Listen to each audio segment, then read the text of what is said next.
And but don't get misled. Madam is very active despite they are allowed not having sleep. She'll bombard you. So be alert. And of course, another madam has always been there for any of the academic programs here. Madam is the first one to come as usual. So thank you, madam, for accepting our invitation. And we'll have Dr. Girish Nair sir joining us today. And tomorrow we have we'll be having Dr. Narayan Prasad sir and Dr. Gopal Krishna sir. So today they are busy, so they could not come today. Tomorrow they'll be joining us. So we have around 20 candidates. It was very overwhelming response. So because we have 3 major institutes here, we had 320 candidates. In fact, we had to stop for registration, and we have to accommodate them. So we'll have long cases and short cases. We'll have 1 long case or 2 short cases. So because there are more entries, so last entries we have put it as 1 short case only. So all the best to all the candidates, and be relaxed, and then don't get panicky. So do as if you are doing your daily clinical rounds. And there's a lot of learning experience to all of you, because all the examiners have been a seasonal examiner, and I think it's more than experience of your age probably. So all the best, and we will formally start with as usual with a prayer.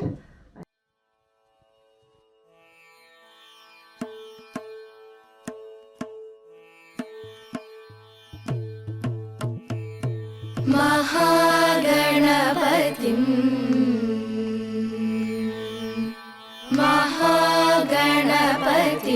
मनसा स्मरामि महागणपतिं मनसा स्मरामि महागणपतिं मनसा स्मरामि महागणपतिं मनसा स्मरामि महागणपतिं मनसा स्मरामि महागणपतिं मनसा स्मरामि महागणपतिं मनसा स्मरामि.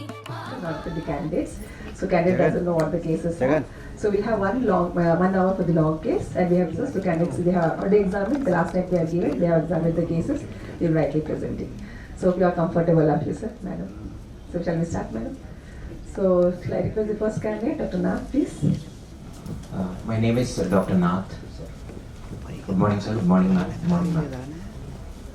He is a renal transplant recipient 8 months ago and currently admitted to this hospital on the 12th of August with the chief complaints of fever for 2 days of duration before admission to the hospital. I have examined him on the 18th of August, that is yesterday. The informant is the patient himself, and the reliability of his history is fair. The history of the present illness. Since he is a renal transplant recipient, I would like to date back my history to the onset of his kidney disease. Dating back to 2013, when the patient was around 37 years of age, and he was working as a helper in the private nursing home. He used to develop frequent occipital headaches and had checked his BP by self and found it to be in the range of 150 to 160 millimeters mercury on several occasions. The physician in his hospital, without any blood chemistry or urine chemistry, had started him on an antihypertensive tablet, which he remembers to be Metexel 25 milligrams, but however, he was irregular with his medications. 6 months later, he developed mild swelling of his feet, and the frequency of the headaches had increased along with giddiness and reeling sensation occasionally, so he decided to take care of his health even more and evaluate himself. At this point, the swelling of his feet was only mild, it was only up to the ankles. It used to resolve overnight only to come back towards the end of the next day. The swelling of the feet was not associated with any visible hematuria, foaming of his urine, any decreased urine output, any dysuria, any antecedent or febrile illness, any rash or joint pains. There was no history of any vision disturbances or hearing disturbances as well. The headaches were occipital and occasionally holocranial, radiating to the neck at times, not associated with any blurring of vision, double vision, phono or photophobia. It used to resolve on its own most of the time. Occasionally he had to use paracetamol. He had had no history of any exertional shortness of breath, any angina, palpitation, orthopnea or PND. He had had no jaundice or distension of his abdomen. He went to a cardiologist first, had undergone some blood and urine chemistries, an ECG and 2D echocardiogram, which he remembers to have been normal. And since his renal function was deranged, he remembers his creatinine to have been 3.5. His care was thus transitioned to a nephrologist. He underwent a few more tests and ultrasound scan of his abdomen there, and he was told that his kidneys were fairly small and that he would not require a renal biopsy for the treatment of his kidney disease. Upon leading question, he reveals that he remembers his hemoglobin to have been around 12 or 13 grams, and he had also undergone a detailed eye checkup, which was said to be normal. And I have asked him whether he was offered any special medications similar to the ones he is using now, such as Viceron MMF or Tacrolimus, and he says that he had never received those tablets. With the medications prescribed, his symptoms had abated and he was leading a healthy life. And he remembers his BP to have been controlled with a single antihypertensive drug. For the next several years, the patient underwent regular monitoring of his renal function every 3 to 4 months. He remembers his creatinine to have been between 3 and 4 for the next several years. And upon leading questions, he remembered to have received a 4-dose vaccination series against hepatitis B in 2014. And he has not received any other vaccination up to date. And since he crossed the COVID pandemic, I have asked whether he was compliant. He was adherent even during the COVID pandemic, but did not contract the illness or take vaccination during that time. In 2021, the patient had a severe acute febrile illness, which was diagnosed as severe dengue fever. He had dengue shock syndrome, was admitted to an ICU for 15 days, and he had hypotension and acute kidney injury. Remembers his creatinine to have become 8, underwent 5 sessions of hemodialysis via left femoral catheter. He also remembers to have received multiple platelet transfusions. However, he does not remember if he received any blood transfusion. After which, his creatinine was stuck around 5 after the resolution of this episode. In 2021, sir. 2021, sir. Yes, sir. Yes, sir. In 2022, his creatinine gradually kept rising. It reached around 7/7. However, he was asymptomatic. He had no uremic symptoms such as nausea, vomiting, or decreased appetite, no volume overload symptoms, neither decreased urine output. And his nephrologist advised him to undergo a arteriovenous fistula preemptively. He did undergo 3 surgeries. However, there were primary failures within 1 month of all the 3 fistulas, 2 at the wrist and 1 at the elbow. Following which, the nephrologist offered him the option of a transplantation, preemptive transplantation, and referred him to this hospital with his wife coming forward as an ABO-compatible potential donor. Over the next month, he and his wife underwent many tests, and after appropriate legal paperwork, he underwent a live donor renal transplant at NIMS after undergoing 2 sessions of hemodialysis via right IJV HD catheter. He remembers his immediate post-transplant period to have been uneventful without the need for any blood transfusion, dialysis, or any graft biopsies. He was discharged on post-operative day 8 with a creatinine of 1.0. He is not aware of any injections that he might have received as part of an induction immunosuppression. But he did mention that he received costly injections.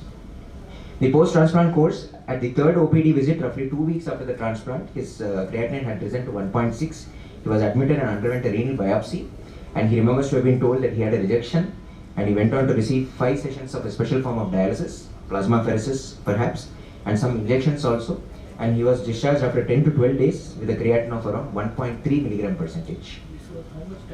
2 weeks after transplantation, sir. 2 weeks after transplantation. Upon leading question, he remembers his capsule medication, tacrolimus, the dose to have been increased around this period, and he was told to take good care of himself in the form of hand hygiene and mask hygiene. However, he did not undergo any repeat biopsy at this period in time after plasmapheresis. The following 2 months after the post-transplant were uneventful. He had a creatinine around 1.3, after which there was a sudden graft dysfunction to 1.8. And he was admitted for the second time and underwent a second graft biopsy. This time around, he was informed it was not rejection, and he remembers his capsule medication tacrolimus dose to have been reduced. And following which, his creatinine gradually reduced and settled back at 1.3. The 3rd, 4th and 5th months post-transplant were fairly uneventful. He had regular visits. His creatinine was there about 1.3. He remembers his tacrolimus dose to have been reduced every month, and in the 6th month post-transplantation, he had his 3rd admission. This time around, it was for cough of 2 days duration. He had with the white productive sputum. He underwent a CT scan on the OPD basis, and he was told to get admitted to the hospital. He was admitted to the hospital for 7 days and received IV antibiotics. He does not remember to have his creatinine to have fluctuated. There was no associated fever. There was no requirement of any supplemental oxygen therapy, or there was no ICU stay. He was discharged with a stable creatinine around 1.3. Presently, he is in his 8th month post-transplantation. Upon leading question, he gives me a history that he recently stopped 2 medications that he was taking for the prevention of infections. And around 20 days later, now currently in the 8th month post-transplantation, he remembers his last OPD creatinine to be 1.4. He is admitted with the fever of 2 days duration. The fever is high grade, temporarily reduced with paracetamol. It is not associated with any chills or rigors, but it is associated with myalgias and headache. It is not associated with any blurring of vision or double vision or neck pain, not associated with any cough, sputum or shortness of breath, not associated with any loose stools or pain abdomen, not associated with dysuria, any lower urinary tract symptoms or graft pain. He doesn't have any significant travel history except to the hospital visits. He contacted his doctor over phone and was advised to get admitted to the hospital because he had done a creatinine nearby home and it had been 1.6. So he was advised admission to hospital.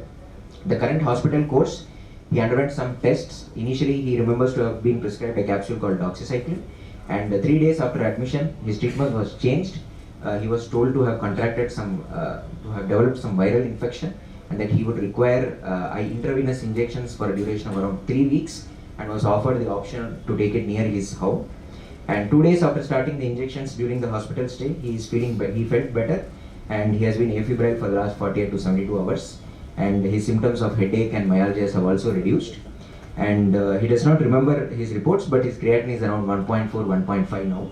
He is planned for discharge. And upon leading question, he tells me that his dose of mycophenolate has been reduced. Moving on to the past history. The patient does not give me any history of tuberculosis in the past, any bronchial asthma or coronary artery disease or evaluation for coronary artery disease. He has had no uneventful childhood, no childhood history of recurrent UTIs. There is no history of over-the-counter painkiller medications or alternative system of medication. He gives me a history of surgery for a perianal abscess in 2014. His personal history, he takes a mixed diet. Previously, he used to have constipation around that time, but now he has a normal bladder and bowel habits. He has good appetite and sleep. He is a never smoker, never alcoholic. Coming to the family history, he is the 6th born out of 9 children. He was born out of non-consanguineous marriage. He does not remember his birth weight, but does not remember to have any low birth weight or any ICU admission in his perinatal period. His father is recently expired, 80 years, had only hypertension during the last 10 years. The family history is significant for diabetes in the mother and 2 elder siblings. It is also significant for coronary artery disease in one of his elder brothers, and the other siblings are normal. There is no family history of any renal disease in the family. Drugs and allergies, there is no known allergy in the patient, and his current medications include a Vizolone he remembers the Vizolone to be 5 mg, the MMF to be 500 mg twice a day, and the tacrolimus to be 1 mg twice a day. In summary, this is a case of a 47-year-old male with a presumed diagnosis of probably a chronic glomerulonephritis. He was not treated with any immunosuppression. He was medically managed for 10 years with a significant history of AK in 2021 and decline in and a faster decline in GFR post that. He received a preemptive kidney transplant 8 months ago, a live donor transplant with spouse donor, with a sensitization history of platelet transfusion, query blood transfusion, we are not aware. With probably we would have received induction therapy definitely. And he had immediate graft function. He is on standard triple immunosuppression, was discharged with a creatinine of 1. And his post-transplant course is complicated by an early acute antibody-mediated rejection in the 2nd week, an episode of acute CNI toxicity in the 2nd month, an episode of lower respiratory tract infection in the 6th month post-transplant, and presently admitted with fever in the 8th month post-transplant. My diagnosis at this stage would be an acute graft dysfunction in the background of an acute febrile illness, probably viral etiology, probably cytomegalovirus infection in a live donor renal transplant recipient 8 months post-transplantation.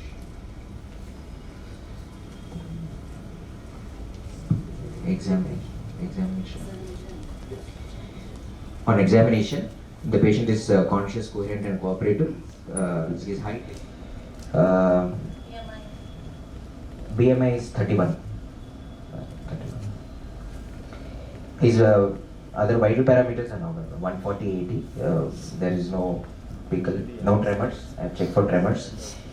I could see the surgical scars of the 3 AVF, failed AVFs. Pit marks of right IJV was seen. Per abdomen examination, the scar is seen. The scar is seen, longitudinal scar in the right iliac fossa. There is no obvious swelling or distension, no graft tenderness, no hepatosplenomegaly, no generalized lymphadenopathy. The RS is normal. CVS is also normal. The apical impulse is within the internal to the midclavicular line in the fifth intercostal space. The CNS examination also, there is no tremors and neither there is any focal neurological deficit. Salient. Ma'am, the final diagnosis would be a case of acute graft dysfunction. So start with this transplant scenario. Yes, ma'am. A live donor, a renal transplant recipient. Complete diagnosis. Can you call him as a chronic kidney disease? Yes, ma'am. CKD-T, a chronic kidney disease transplant, post-renal transplant, with a presumed diagnosis, live donor kidney transplant recipient, with a basic disease of presumed chronic glomerulonephritis. Ma'am, this patient had initial presentation with hypertension, followed by swelling of the feet, and that is my Your points in favor of diagnosis of a chronic glomerulonephritis. points in favor. Presenting with hypertension. Presentation with the swelling of the with volume overload. Swelling of the feet was there. Do you think it is volume overload at that point to produce edema? No, ma'am, not exactly. So 3 years, sir. No. Might be having proteinuria. Proteinuria. That may be the reason for edema at that point. Edema at So that point. proteinuria is also in favor of a Chronic glomerulonephritis. glomerulonephritis. Then Only thing is that was never documented. Yes, yes, sir. He is not aware of any such reports. No, sir. No, sir. If it was documented, it would have helped you. Yes. That would be strong point. Yes, sir. So these are the 2 points. Any other reason for suspecting a glomerular disease here? Ma'am, If you take the whole CKD, what is the ratio of glomerular disease versus a tubular interstitial disease?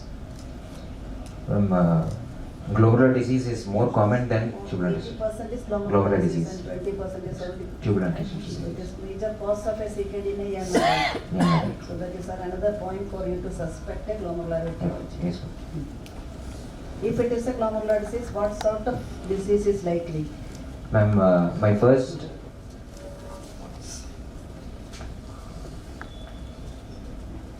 What is a likely glomerular pathology here? Ma'am, in 37-year-old presenting with a bilaterally contracted kidney, isn't it?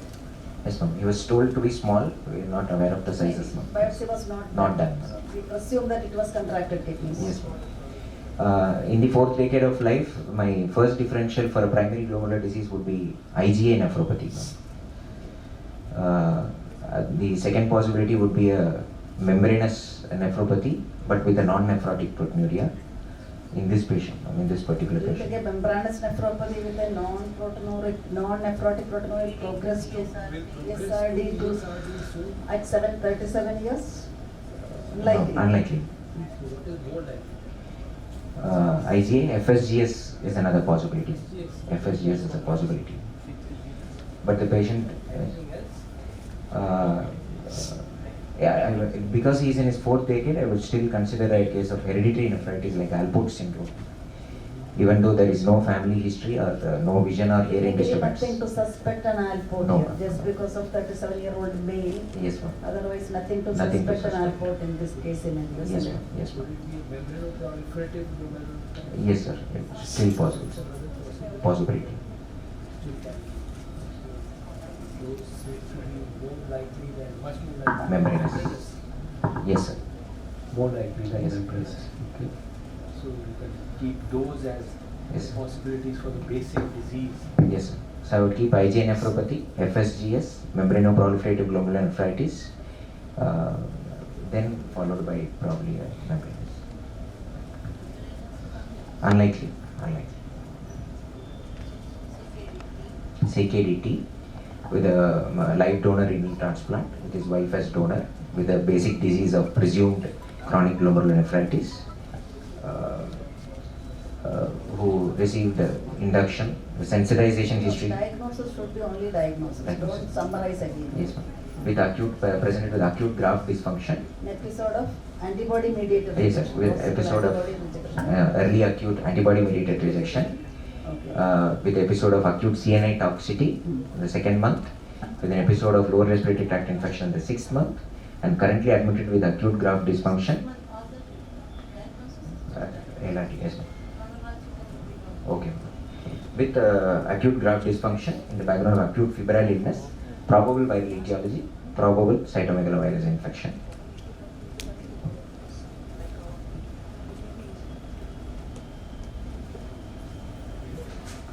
Antibody mediated rejection, you said. Yes. So, any obvious reason for that?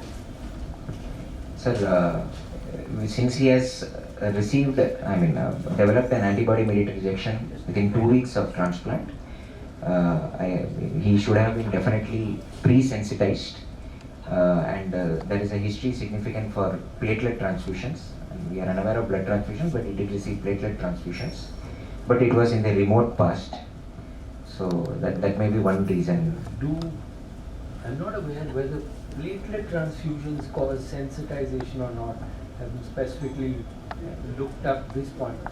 BRBC, yes, Yes. of course, everybody knows. Yes. Patient might have Received other blood PRBC components also. transfusions during the admissions. Yes, yeah, that's part of that. So we take up that platelet. Still sensitive there. Yes.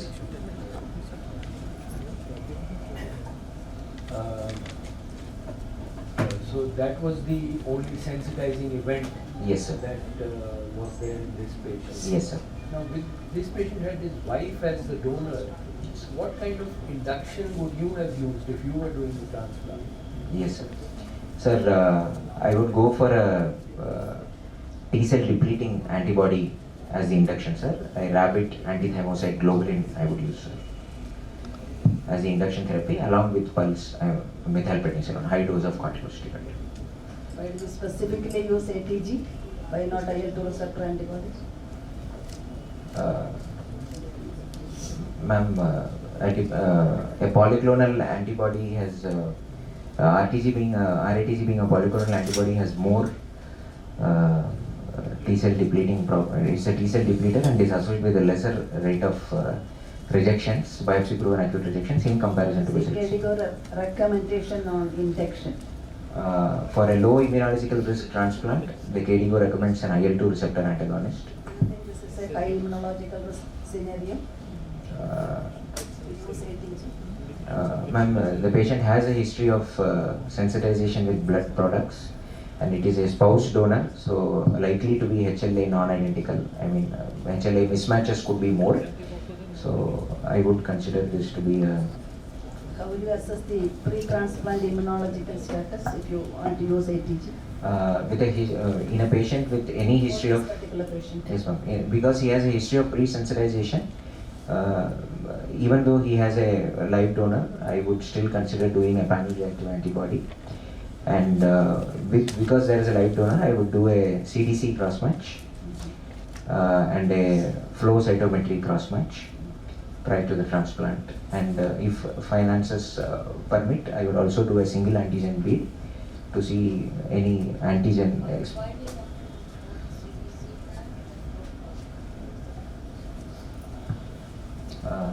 Ma'am, the sensitivity of the flow cross match is more in compared to the CDC cross match. What are the other benefits of doing flow over CDC? Ma'am, One, it increases sensitivity. yes, ma'am. Other advantages. Increases sensitivity. The other one is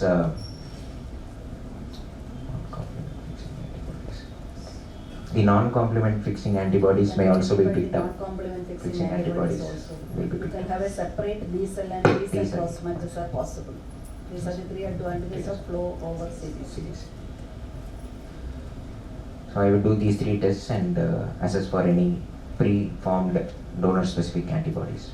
Okay, DSA also you want to do. Yes. Now, why do you think that episode was an antibody mediated? Purely because one from the history, because he is said to have undergone the 5 sessions of a plasmapheresis. Okay. So the standard of care treatment for ABMR is high dose corticosteroid and What are the other possibilities that the patient received a plasma exchange on first post transplant? There can be other reasons also. Isn't yes, it? ma'am. It could be a recurrent primary glomerular disease like a primary FSGS, for which plasmapheresis may be used. It could be a acute thrombotic microangiopathy. Can be thrombotic microangiopathy also, need not be always an ABMR, Yes, ma'am. isn't it? Can thrombotic microangiopathy as a part of ABMR? Yes, ma'am. It is also a histological pattern of ABMR. If there is no ABMR, yet there is a TMA at 2 weeks post-transplant, then what would you think of? Why the TMA? Yes, sir. One, I would check the tacrolimus levels, sir. It could be a drug-induced TMA.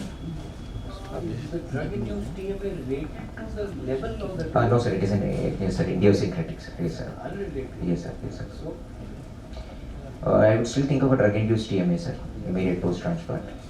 I would also think of because we don't have a biopsy-proven diagnosis in this patient, could be a recurrence of his primary glomerular disease. yeah, but the first possibility should be drug-induced. Yeah. When it occurs so early and without a ABMR, then first possibility would be that the CNI has caused it.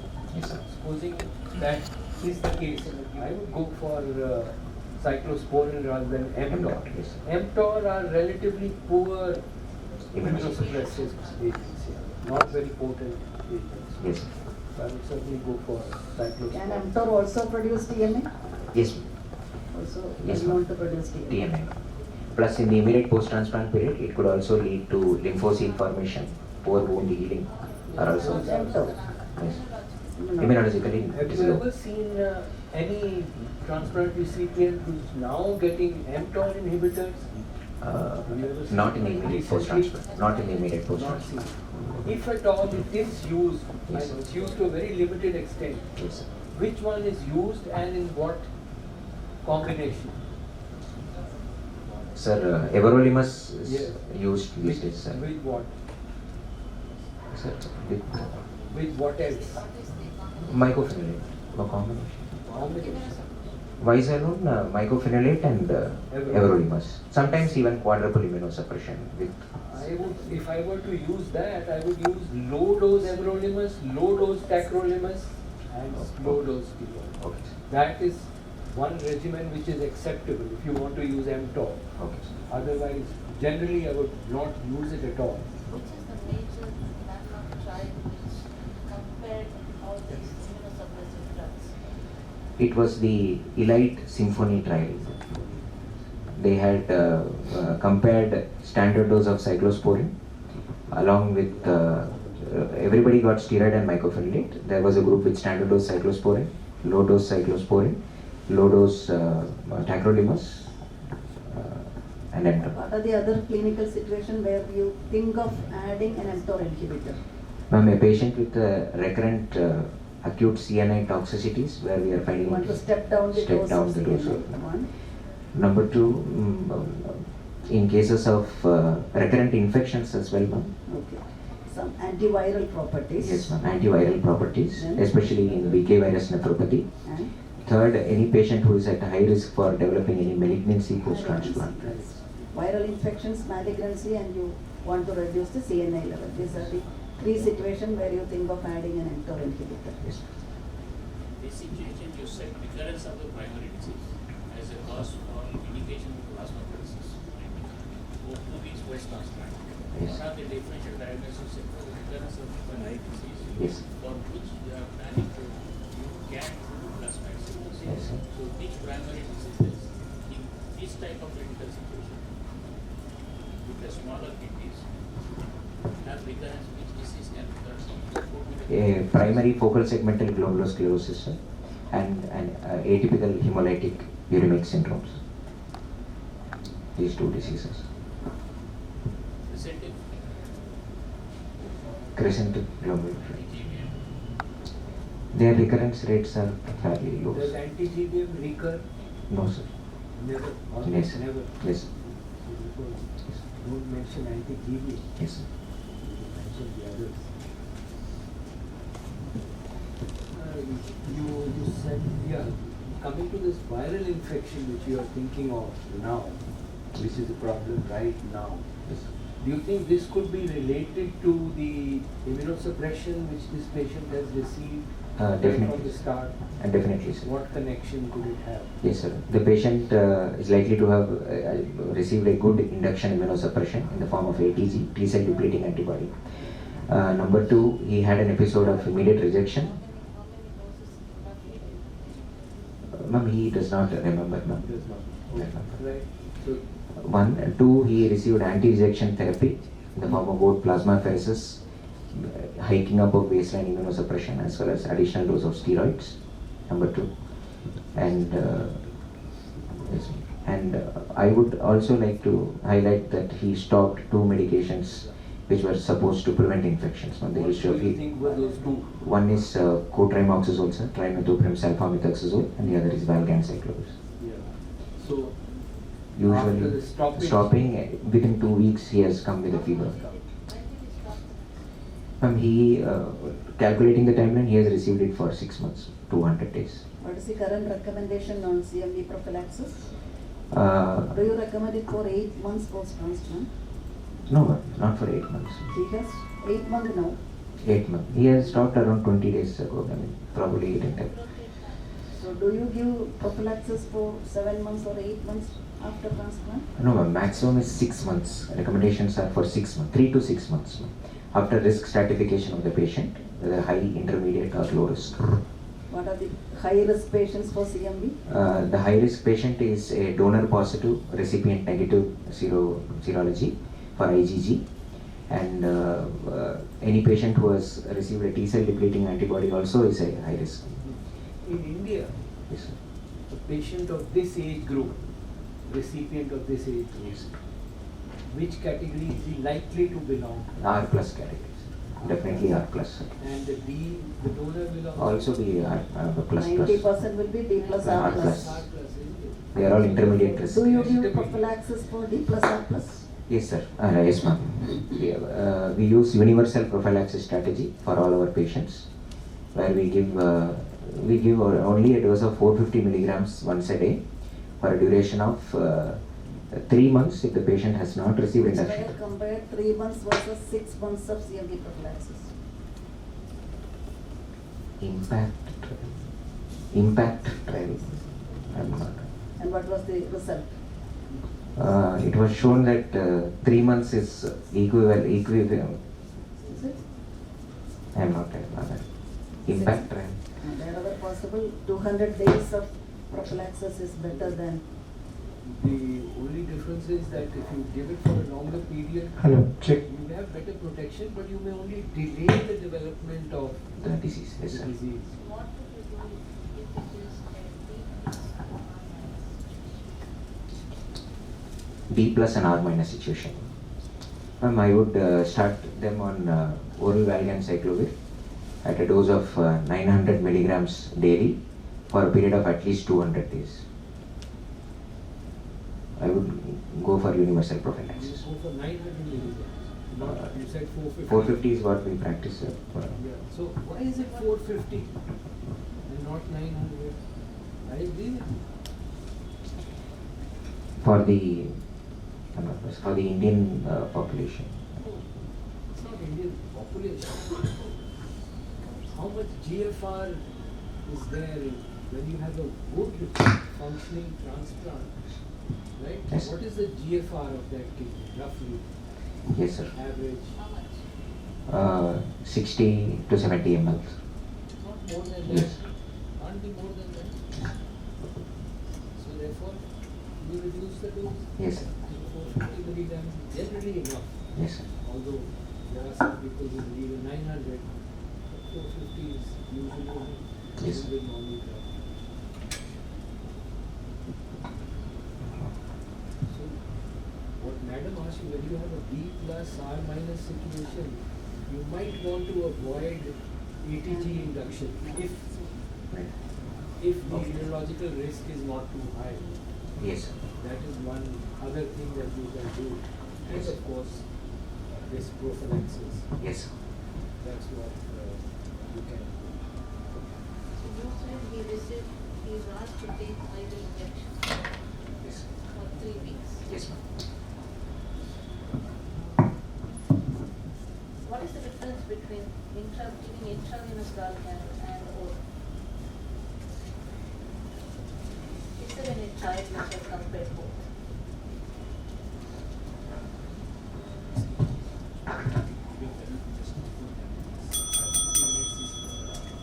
One more or 1 week just before 10 minutes of completion of video class and after 10 minutes, 50 minutes per each patient. 10 more minutes. Yes. Yes. Last 10 minutes? Ma'am, I am not aware of trial, but both are equivalent, ma'am. IV ganciclovir and oral valganciclovir will have equal bioavailability. But in the case of a high viral load, that is more than 10,000 copies per ml, or a severe disease like organ invasive disease, I would prefer IV ganciclovir than oral valganciclovir. Also the cost also, right? Yeah. How long will you continue this therapy? Until the viremia is undetectable, sir.